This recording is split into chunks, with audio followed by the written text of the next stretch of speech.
Aku juga order nih pecak oncomnya.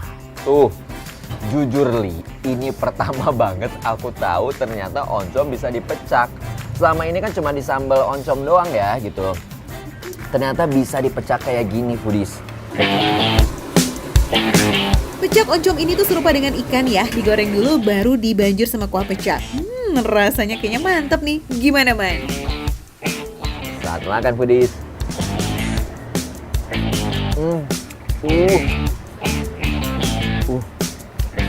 Pertama kalinya cobain oncom dipecak dan ternyata seenak itu, foodies. Nggak ada aroma langu sama sekali. Terus teksturnya yang kenyal gini ya. Ini mirip sama tahu, tapi justru karena ada aroma khas oncom ini ya, jadi makin nikmat.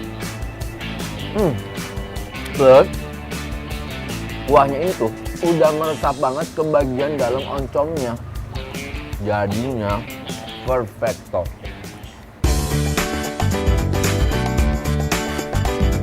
Gak nyangka kan foodies, oncom yang agak pedas ketemu sama rempah pecak dan kuahnya ini ternyata endolita. Apalagi dimakan sama nasi, dijamin lazisnya naik kelas.